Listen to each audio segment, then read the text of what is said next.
Okay, I'm back live. You're back live. Okay, let me see if I can.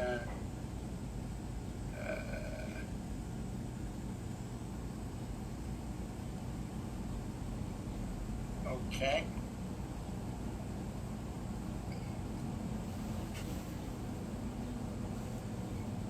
Okay, I see you. I'm about See to me? mute my computer again.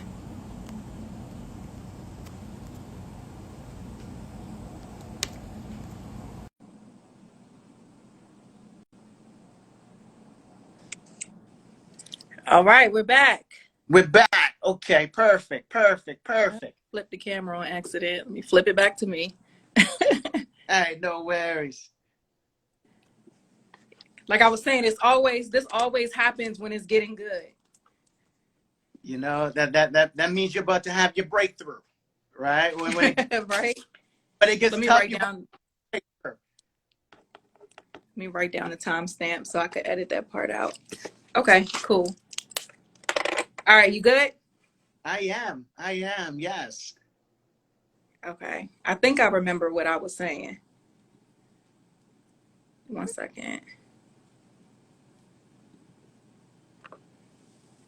By the way, I love your following. You got such a great following. Your people are very committed, and I love it. I love it. Thank you. That's a great representation for who you are. I appreciate that. Yes, yes. Okay. All right, cool. So let me pick up. So what I'm hearing based off of what you said is that the first step is to understand how much money you actually have. So how much is coming in, where it's going, and then after that, plan for risk. So if something happens to me, is my family taken care of? If not, let me get some type of policy or whatever for that. If I something happened as in dying, let me make sure I have life insurance policy. If something happens as far as being disabled and I'm no longer able to work, let me make sure I have something for that. If there is a pandemic or something goes on and I'm out of work, let me make sure that I have enough savings to plan for that. So I'm just trying to make it practical, like I said, as somebody who is very basic when it comes to this. But I know you said that that was an unorthodox way where you had the boxes, but I think the method is pretty simple and easy for anybody to pick up. Yep. At first, So, where you are, right? And after you understand where you are, the second phase of any type of planning is to make sure that you don't go backwards from where you currently are, right? And you do that with maybe putting the protection in place, and then once you got that locked and loaded, then you can build everything else. So you said it beautifully. that's good. That's good. Okay. So, one thing that I really appreciate about you and your company is your attention to the church community because churches, I don't hear too many churches talking about building wealth. I hear churches talk, of course, a lot about tithing. Prosperity gospel is a big thing, but I don't see many churches that are really talking to the congregation about the foundations of building wealth. So, what was it that stood out about the church community that you wanted to focus on that when it came to your business and educating? So I was raised in the church. That's first. I think that you know what I've understood over the years is you have to give, always give back, always give. Hmm. And since I was raised in a church, I saw my family really relying upon with how the church can help in dire situations. And so now, since I have certain luxuries, I can pick and choose the markets that I want to help. I can pick and choose the markets that I'm most passionate about. When I was doing investment banking, I didn't have those luxuries. If someone didn't have, and back then, I don't know what it is now because I've been out of that field for a while, but if someone didn't have $300,000 to start, I mean, I couldn't even work with them. This was Mm. the minimum. Like, and so just think about the type of people who just got 300 grand laying around, right? Mm. Who got 300 grand laying around. They get all these great tools to help multiply that 300,000 into millions. But the people who don't have that land around, who do they get? They get the people who are, most of the time barely even licensed, right? They get the people who might not have such ammunition behind them, and so they aren't destined for that greatness, that same greatness that that other client who had that cushion of money is getting. So being a man of faith, first, after I left that field, I thought about who I wanted to serve most. Which group am I most passionate about? And then it was an easy decision for me. I came back to the churches and knocking on doors, and I'm saying, hey, look, who do you guys have managing your finances? Who's helping you? And what I found was, um, we a lot of our churches have it's tons of work to do, tons of work to do with getting quality guidance. And that's where we've stepped in and just tried to serve and give back. That's good. And even from a business perspective, I think a lot of people really stay away from working with faith-based communities because it's that misconception that they don't have the money to pay for certain services. And so it would seem to me that it would be risky for you to build this business and have a target audience that's churches. So did you find any not feedback, but any pushback, or was it difficult to build the business working with this demographic? Yes. Yeah. And only for certain reasons, right? I mean, with faith-based community, I mean, it comes in all sizes and colors, right? Yeah. You can't choose who you want to help. I mean, as you mentioned, you get the well established, and then you get the ones who aren't established at all.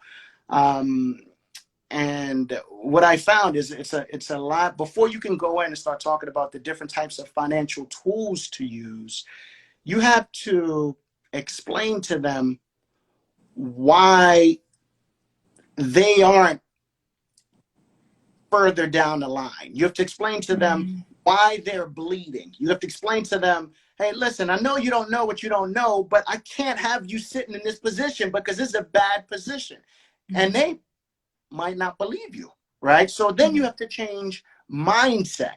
So we added on a certain dimension to our practice of motivation and personal development, and just really transforming mindset first before we can sprinkle in all the financial solutions. So that was the challenge when you're helping such a broad demographic of the faith-based community. You're getting the very savvy, and you're getting the not so savvy at all, right? And so the challenge has been helping the entire group, right? Because you get some who just, yeah, they need you to help with their mindset.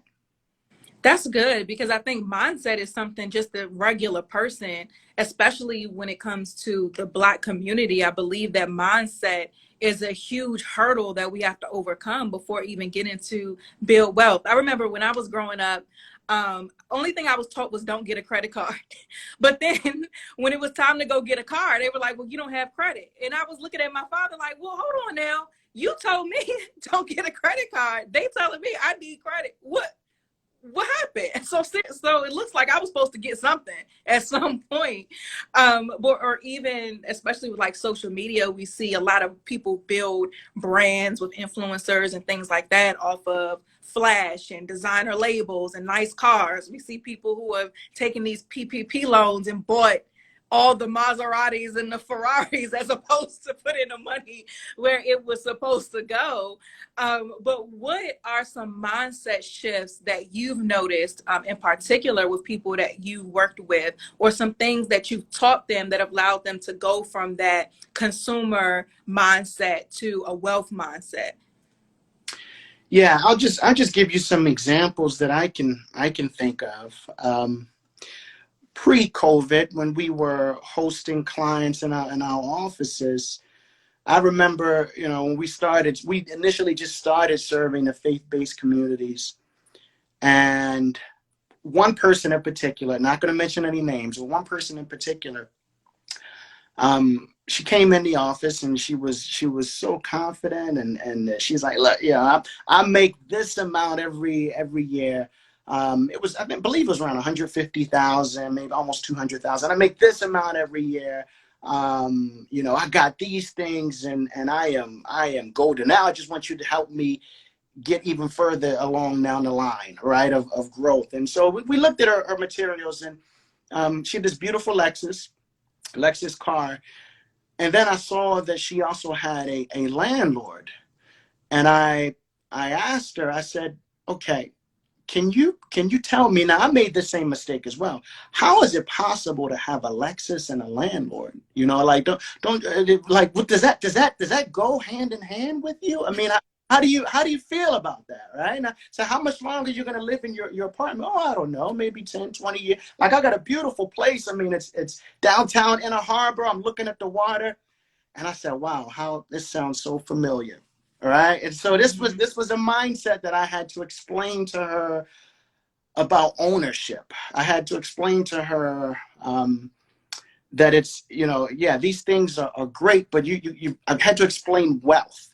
Right. Before I got into the church community, before I started working with the faith-based communities, I was helping a lot of corporate executives and small business owners. Their mindset was a little bit different than some of the faith-based communities, right? When they came to me, and what I found is these guys are planning for 3 and 4 generations ahead. Mm-hmm. They're setting their great grandkids up. I'm talking the baby boomers money. They're setting their great grandkids up. And then when I immediately started working with the church communities and the faith-based communities, it was only a certain group of them, not all, because right, it's so diverse. But I realized that people were they wanted to plan, not 3 and 4 stages ahead, but probably in the near future for Saturday night. They're like, okay, let's set some planning in place for Saturday night, not 3 and 4 stages ahead. That was completely foreign for them. And so this was just examples of mindset shifts that needed to happen. That's good. That's good. I think when me and my husband first met you, we had to definitely have a mindset shift as well, because one thing you told us, you were like, I mean, you guys have a good amount of money coming. Where is it going? And we were thinking like, well, where is it going? Food, mostly food, us just doing whatever we want to do. We want to go travel this place, we want to go. And we really, after talking to you, sat down and was like, okay, we're having a good time here. But in order for, and at the time, I think our son was like a couple months old. So it was really that much more important at that time, because we were now starting a family and it was bigger than us. And so we had to really talk and be like, okay, we having fun and all, but we need to figure out how we're making sure that he's taken care of and his kids are taken care of. The Bible even says, like, a wise man leaves an inheritance for his children's children. So we need to make sure that we're just not out here going wherever or whenever, and we're actually planning. So I think that mindset shift is just so key. So I do want to ask you, like I said, I posted on my Instagram yesterday if anybody had any questions about building wealth. And this is probably, ask them all. These are probably the most questions I've ever gotten when I posted. Let's go for it. I got my water here. I'm sitting back. I'm relaxed. Yeah, so I know we have like some limitations because just your license. So we want to make sure that you stay that way. So if any question that I ask that we have to move on, just say we got to move on, and I'll go to the next one. Yeah. Okay. I'm going to try to address everything. I'm happy you stated that. So I am a fiduciary, right? A fiduciary is someone who is held to higher standards than general public or general license individuals, right? And so when you're talking about investments, it is a certain type of suitability requirements. And so it's not one size fit all. All right, so I'm gonna try to give very general advice, and if anyone wants more specific advice, then maybe you can introduce them to my my Instagram page, and they can our website. They can come and I'll address it directly. Okay, cool. Yep. I'll make sure we have like your website in our show notes. And then you're tagged here so they can just click on your page whenever. Perfect. Perfect. So the first question is, what should be done when it comes to building wealth? What should be done independently? And then when do you consult a professional? Okay. Um, oh, independently, I mean, you always want to save as much as you can. You don't need a professional to tell you that you need to save. So ideally, you want to spend less than you make, put a little side set aside a little bit for emergency money, right? Mm-hmm. After that, then you try to invest what you currently have so that you can start multiplying, right? So you can start multiplying your money. So um, professionals, what they do is guys like myself. I mean, we just study the markets always, all the time. We look at trends. We analyze our client and what their needs are, and then we just try to find the right pieces, to give them. But before that, I mean, you can save on your own. You can save on your own. That's good. I remember we talked recently about, and this is actually a question that someone had about building up retirement for me as a full-time entrepreneur. And you were telling me my options, and what made me exhale and feel like I did something right is that we saved. So the option having money is a lot better than starting with no money. So, so as far as where to go, we're going to now be in a better position once we start because we saved the money to be able to Yeah, get started. So saving was the first step that I did when it came to the business side. And I'm glad I did because I didn't know what I was saving for or why, but I knew that I needed to have money in the bank. But that leads into the next question, though. What is a good way to start a retirement fund for entrepreneurs? for entrepreneurs, okay. So if you're an entrepreneur, you probably don't have the benefits of employer plans, the 401ks and the 403bs, 457s. And so you got to do that on your own. So you can open up an IRA on your own. You can open up if you're entrepreneur, you might want to open up a SEP. It's a simple employee pension plan. Um, these things are used for funding retirement, so that when you get to that end of the road and you're ready, you want to you want to retire and just live the fantastic life, then you have that bucket of money over there for you, if your investments are selected properly. So these are just tools that entrepreneurs can use. Roths, traditional IRAs, SEPs. Some can do it the unconventional way and save up money in a life insurance plan. Yeah, there's numerous ways. I just threw out a few. Gotcha. Okay. The next question says, what's the best way to deal with debt consolidation on a fixed income? Oh, that's a great one. That's a great one. So if you got a fixed income, that means that you're getting only a set amount of money every single month, right? So every couple of weeks you get this thing. So this set money. So that's not going to change. Your fixed income is not going to change. What do you think can change, right? Maybe expenses. Maybe expenses. Mm-hmm. By shrinking down some of those expenses.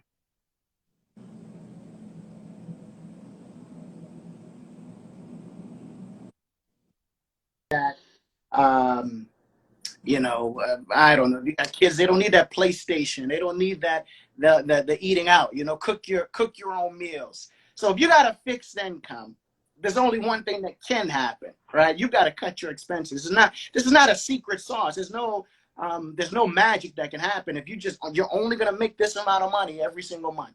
So the only thing that you can adjust is your expenses.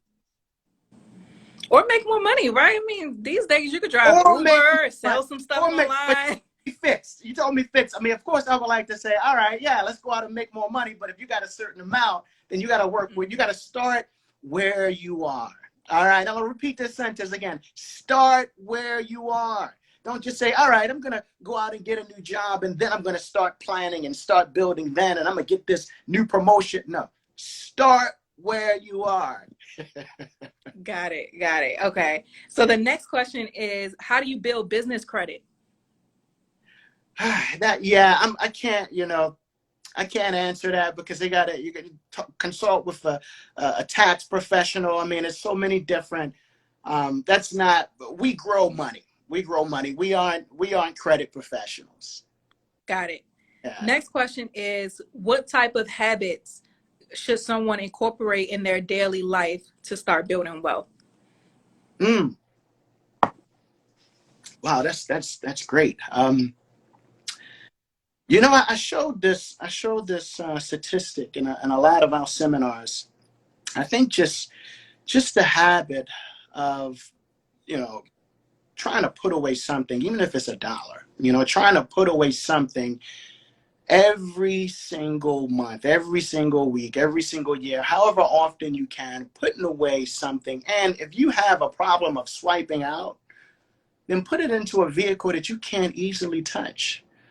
Put it into a vehicle that, hey, look, I got this dollar. Let me put it in here so that I can have this for later. And this one, I'm gonna tell you an interesting fact that I tell a lot of our attendees who come to our seminars. If you just simply save $1 a year and you let it double, right? So you can one year you're gonna save $1. The next year you're gonna save $2. The next year you're gonna save $4. You just let that dollar double, and you just keep saving that amount every year. $1 doubled every year for 20 years equals over $1 million. $1 Really? doubled. I'm gonna send you these numbers. In fact, when we get off, I'm gonna send you the sheet. $1 doubled every year for 20 years equals over $1 million. So how does the dollar double? Well, Is that the type of account? no, you're building momentum. You're saying we're not talking accounts. We're not talking about putting Okay. it in a type of vehicle. We're just talking about starting, right? Starting where you are and building that momentum. How I had my box when I first started, and I was looking at my box almost, as often as I can, seeing, all right, I got this paper and this is my will, and I feel good now. I feel good now. I will let that fuel me to the next step. Right, just start. Just dump it. Put $1 in a bank account. Next year, put $2. Just build whatever type of momentum you can. But $1 every year for 20 years equals over $1 million. That's good. I like that. Someone else asked about CDs, and I like that you said start with where you are, because I remember when I first got pregnant, that's when wealth was really on my head. Like, okay, what am I finna do? Like, I had this business. Yeah, cool, cool, cool. But we need to make sure we have other things too. And so I went to my bank that I was banking with, and I was like, I think I want to open a certificate. And they were like, okay. And they showed me all the options. And I was like, okay, I chose the option.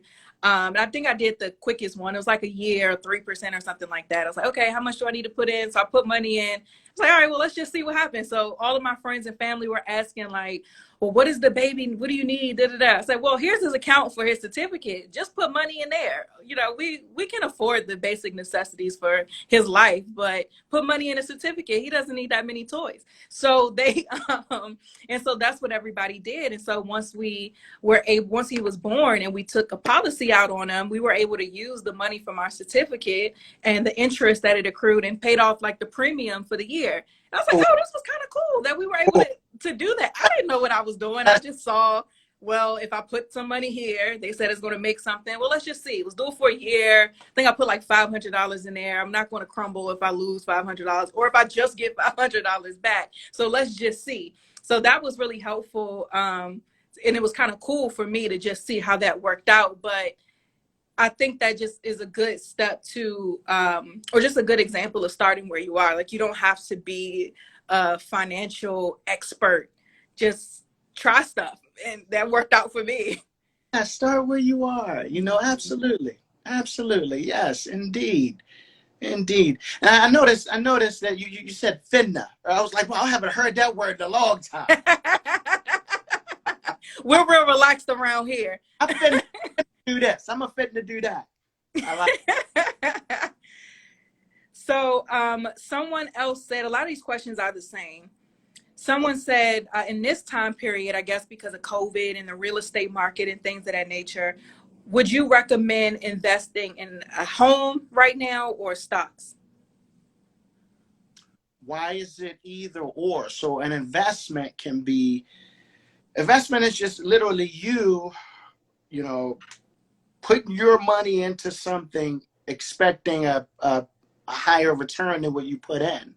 And you assume a certain amount of risk and that kind of thing. So I don't know why it should ever be a choice between different types of investments. Again, I don't know their situation, so I can't. I'm not going to advise. I'm not doing any advising over the live. But uh, I if if they want me to answer that in more detail, then just give me a call, because again, I got to know their situation to say, all right, maybe you guys might need some more tax-free income here. So let's put this into a tax-free vehicle, or maybe you know what, you guys got too much cap gains here, and so anyway, just tell them to call me.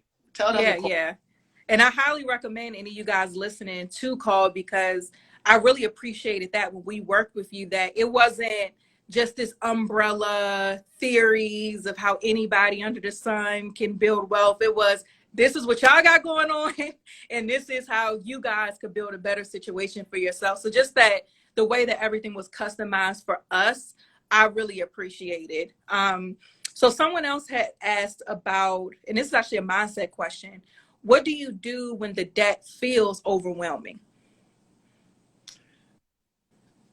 That's yeah, and that happens often, right? Where it's just like you feel like you're carrying this huge gorilla on your back. And I've always, I think about this quote that I heard years ago, and literally just taking it one step at a time. To come up tomorrow, just taking it one step at a time.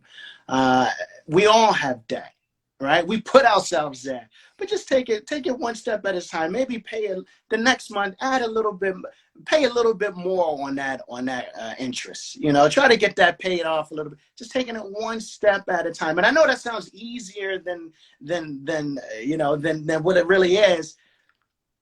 But you'll be surprised once I think it was John Maxwell who talks a lot about the big Mo theory. All right, the big Mo theory, momentum.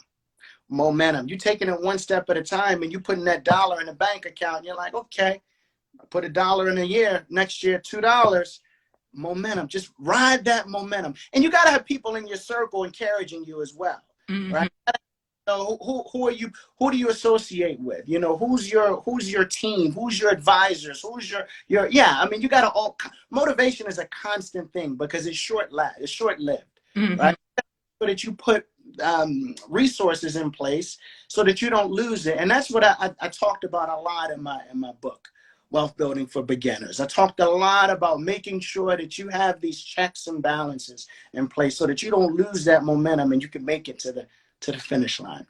That's good. That's good. And I think a lot of, especially with that mindset, a lot of it also depends on what you feed yourself. Like, what are you feeding this burden that you feel? Because even with like media, everywhere you go, somebody is trying to convince you to do something, right? We get in the car, you hear the ad on the station, you hear the conversations on the radio station, you listening to the podcast, you hear ads, you hear the perspective of whoever the podcast is, you cut on the TV, you see these commercials, you see billboards, like they're like these media conglomerates, they control 90% of what we see and hear, and a lot of that really fuels our emotions and our feelings. And then you add social media on top of that. When you're scrolling, there's so much, it's like just overload of everything. Right, yeah, every day, everywhere you go, just consumption. Even Mm-hmm. consumption, social media consumption. It's like wow. Okay, when are we actually producing? When sometimes it might not even be our thoughts anymore. But yeah, you Mm-hmm. hit the nail right on the head. I Yeah. agree with that. And if we filter what we allow to, enter into our ears and our eyes, I think that'll help too. Just if you're not constantly seeing everybody doing better than you and every brand being built or whatever, and you're just focused on your one step at a time, I think it becomes a lot heavier. I mean, a lot less heavy, excuse me. You're one step at a time. That's a postcard right there. One step at a time. This is a great question for our parents. Someone said, how can I teach my child about finances now? Oh, that's a great question. Kids, you know, when you're young, you typically have this approach that, you know, you're gonna live forever. You know, it's really no sense of urgency to do it now because I got time. And so you just end up kicking the can down the road. One of the things that, and I don't recommend everyone do this, right? This is completely up to you. I don't recommend anyone. I'm not recommending anyone do this. I'm just going to tell you what I did. So with my son, with my firstborn son, um, you know, I started a life insurance plan for him, so that, because life insurance, when you pull money out of a life insurance plan, if you satisfy the requirements, you can pull that money out tax free. All right. And when he was younger, you know, I set this up right when he was born, not because I thought he was going to die, but because that money grows tax free and compounded interest and dividends if you invest it with the right company. He'll be able to pull out a king's like just a handsome return. All Mm-hmm. right. So that was important for us to set up. Not only that, but for our other kids, I mean, we set up Roth IRA accounts and that sort of thing. So with kids, you know, you can't mindset. I mean, they gotta mature to a certain level where they want to do it.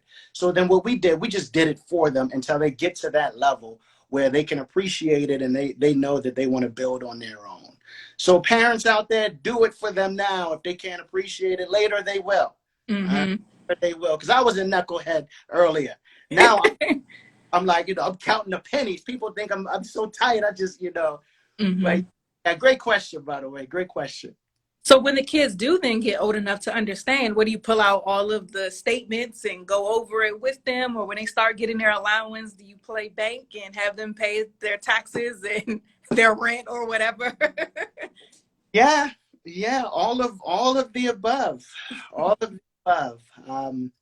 You know, you can transfer assets over to them, and let them know that this was prepared for them, and so they have an obligation to prepare this for the next, and then create that generational wealth. You know, so yeah, all of the above. That's good. Okay. So a lot of these questions we've already covered. So is there anything else that, if nobody got anything else from this conversation, what would you say would be the one thing that you want everyone to walk away with so that they can start building wealth today? Start where you are. Mm-hmm. Start where you are. Wealth building for beginners. Start where you are. Don't try to be anyone else. You know, just work with what you have and start growing out your stuff. That's it. That's my message to everyone. Yes. Well, thank you so much for being on the show, for sharing your knowledge, for going live on Instagram. Just let people know where to find you and how to reach out to you when they want to have those one-on-one conversations. Yeah, so my Instagram, you can add me with it's Edward R. Williams, right? So the handle is we abbreviated it, so it's EDWR Williams, all right? EDWR Williams, EDWR Williams on all platforms, social, on Facebook, on Instagram, Twitter, all that stuff. And our website is not abbreviated. You got the whole word, Edward R. Williams. EdwardRWilliams.com. So you can find, and now if you want to call us, give us a call. Give us a call. Our number is 888-7-RETIRE. All right, 888-7-RETIRE. So that's our info. I look forward to working with your crew. This was fun. We got to do this more often. Yeah, absolutely. I love talking about wealth. I always learn something new, and I can't wait to call BJ when we get off the phone and be like, Mr. So, Williams said this. We need to start doing this today. yes, yes. Awesome. Well, where can people get your book? So you can get it in Target and Barnes and Noble. You can get it in Walmart. Walmart has it. If you don't want to leave the house, Amazon. You know, go. You can get it online. I like for people to walk in the stores because they have the little podium there and they see our books. I mean, that's pretty cool. That's pretty cool. If you want to, you can always grab it on Amazon. The name of the book again is Wealth Building for Beginners. All right. And on the 25th, the New York Times is coming out with an editorial. I'm not going to spoil it, but I want everybody to check this out. On the 25th, the New York Times is coming out with an editorial on our company. So, wow. Congratulations. thank you. Thank you. Thank you. That's awesome. All right, you guys, thank you so much for listening to. Our mission is simply to serve the people. That's it. Awesome. Well, thank you guys so much for listening to another episode of the Blessed and Bossed Up podcast. I'll talk to you next week. Take care. All right. This was awesome. Thank you so much. Excellent. Excellent. No, and I'll leave this up and I'll tag you so people, when they come back and watch the replay, they can go to your page and all that good stuff.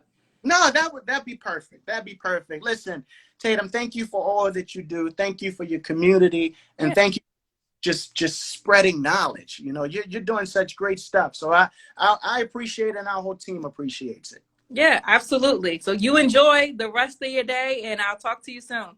All right, take care. Bye. Bye-bye.